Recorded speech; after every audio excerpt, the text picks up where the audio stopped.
Hey, thank you for checking out the video and Happy New Year. 2025 just kicked off and I hope it's treating you well so far. In this video, we get to take a look at something new, not a new release as in a model, but a new color for the FC11C from Wurkkos. This is what they're calling Army Green. Going to look a nice forest green, deeper green, a little bit darker than like OD green, I'd say, or olive. And this looks really good.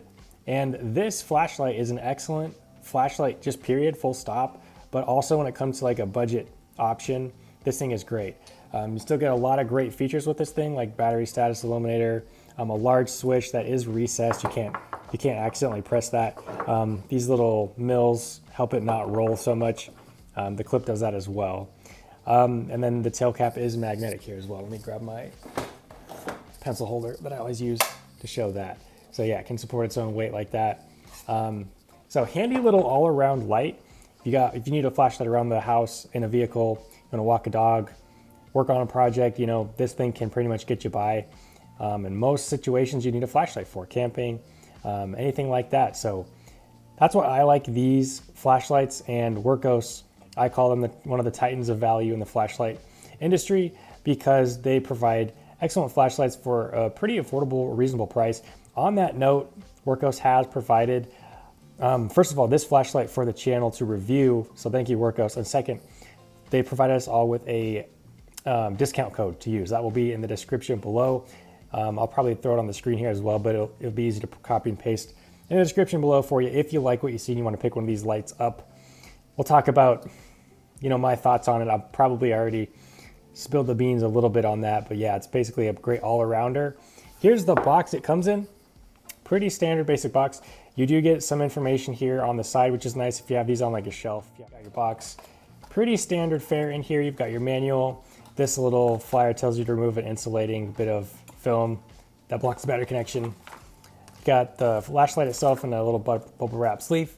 They include some O-rings and lanyard. Backup O-rings. Looks like 2 of them are in there. And a pretty basic lanyard as well. And I'll show you the charging cable too. USB-C to A charging cable. Seems to be a relatively good length. That's what's included with the flashlight, so everything needed to run it. Can't forget, I always say the most important thing included with the flashlight though is the battery. Got a Wurkkos branded 18650, 3000 milliamp hour capacity, nominal voltage of 3.7. It is not a protected cell, but the flashlight does have some voltage protection built in. You do get a spring on the tail portion and the head portion, which is great. Helps with the shock rating. So if you were to drop this on accident, those springs help keep the battery suspended and not slamming into the driver in here, which looks like that. Some people like to see this. I do not know what I'm looking at still in here, but yeah, flashlights just work by magic as far as I'm concerned. Speaking of the magic, so a buck circuit, I have to look this up. I have it on my screen here behind me. Also known as a buck converter or step-down converter, is a DC to DC converter which decreases voltage while increasing current from its input supply to its output load.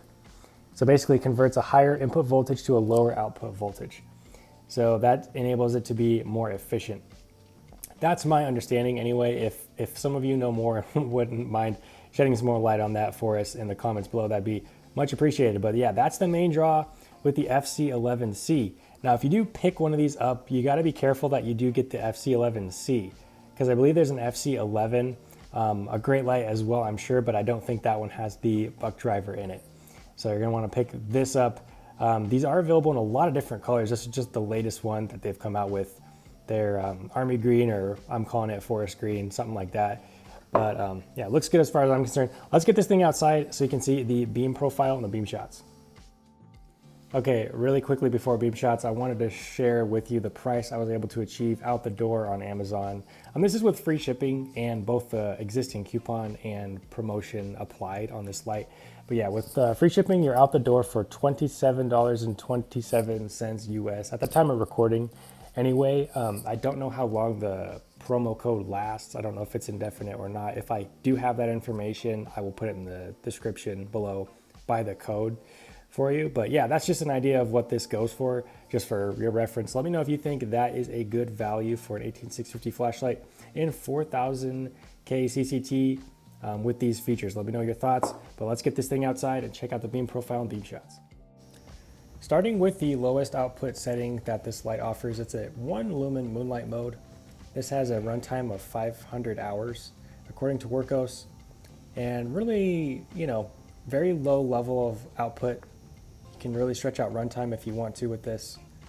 If you don't want to blast out your night vision, moonlight mode is nice. Low mode's 50 lumens. We're looking at that. This has a 39-hour runtime, according to Wurkkos. Next up will be the medium mode, which is going to be 250 lumens. So we're really starting to get a good amount of light out. You can start to see the beam profile emerging. So we got an orange peel reflector in this light, so it kind of scatters or bounces the light around. So the edge of the hotspot's not crisp, kind of just blends and fades a little bit, or bleeds, as some people say.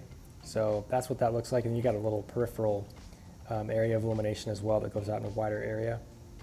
So yeah, I'd say this is a beam profile for kind of mid-range, mid to close. Can't throw super far, especially this type of emitter. This is the 4000K version. I should have mentioned that earlier.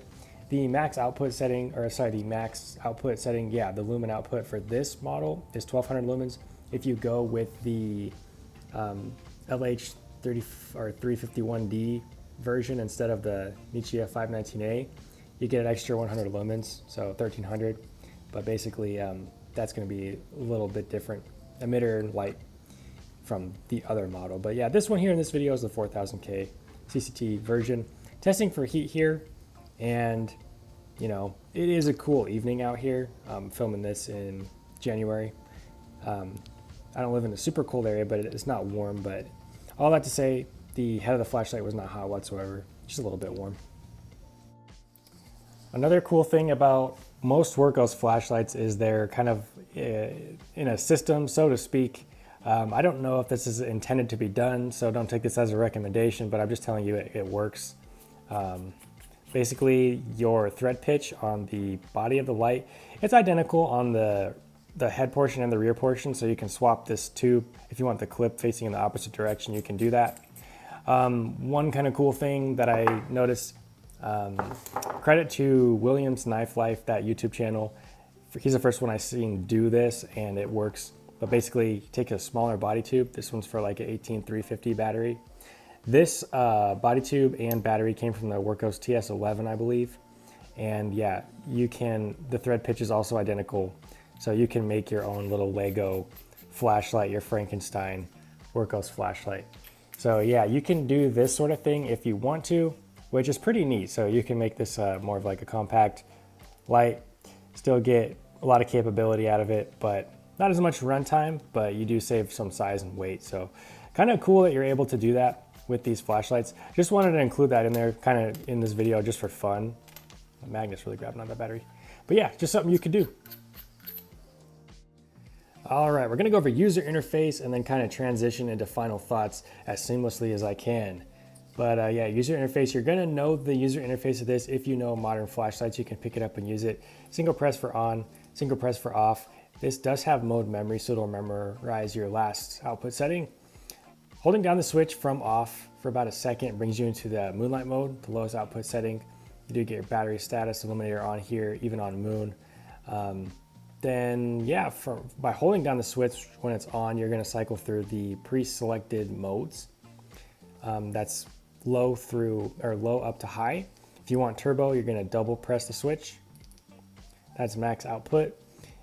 And then if you want strobe, it's a triple click. It is a variable rate of strobe, so this is not just the frame rate on the camera. You're seeing it's a different rate of strobe. Something some people look for when it comes to strobe, so that's pretty nice. And then something I just found in the manual is really cool. So obviously you got your pre-selected modes that just kind of jump to certain output settings right here. If you want a dimmer or like a seamless ramp up and down, that kind of transition, you can achieve that with this flashlight. What you're gonna do from off is just hold the switch for about 3 seconds. We're gonna see 2 blinks in a moment. There they were. And now it's changed over to the ramping. So if we hold the switch when it's on, it's gonna ramp up. And if we release, it stops. Hold it again, it's gonna drop all the way down. So pretty neat that you have the option to make this stepless dimming or stepped, whatever your preference is. And obviously if you want to output in the middle somewhere, you just stop holding the switch and it stops right there. And this flashlight will memorize your output setting where you had it. So if you leave this for a few seconds, pick it up, it'll be right back onto where you had it. So pretty cool design. I'm glad that that's built in to the FC11C. Dang it, I cut the take. I was supposed to do it seamlessly, but anyway, final thoughts. You pretty much already know if you've watched the video up to this point. I like this thing, especially for the money. $27.27. That is an outstanding deal for an 18650 flashlight, in my opinion. Especially one with this feature set and emitter. That color temperature, I really like it, the 4000K CCT. If you're not familiar with that, basically other flashlights, I'll shine a beam on the desk right here. A cooler white light kind of looks like what you see on the right. That's probably around 6,000 or 6,500 K CCT, whereas this one's the 4,000. So, you know, it's all personal preference, but basically my personal preference is for lights of this size and with this beam profile for like a medium to close range. I like that warmer light tint a lot, but for distance, the cool white tends to be a little bit better in my opinion. But yeah, to each their own. And yeah, that's pretty much my thoughts on this flashlight. What could make it better? Well, I think the clip setup, Wurkkos, if possible, to raise this clip where it attaches to the tail a little bit higher, just get you a little bit of deeper carry in pocket. I think that could be a really good change. But other than that, I mean, I like how this switch is recessed so that you can't hit it on accident as easily, but it's still large. The texture on this switch does help you know which one's the switch and which one's this gasket. With gloves on, it might be a little bit more confusing. However, there is this little ledge here. So either way, you can index it. But yeah, I don't know an alternative way that this port could be set up, so can't say that's a gripe necessarily, but this sometimes can feel like the switch. But this texture, if you're not wearing gloves, it's very obvious which one's which. But yeah, that's pretty much my thoughts on the FC11C. Let me know your thoughts in the comments down below. Thank you very much for watching the video. Happy New Year once again, and I hope to see you in the next one. Take care. Bye.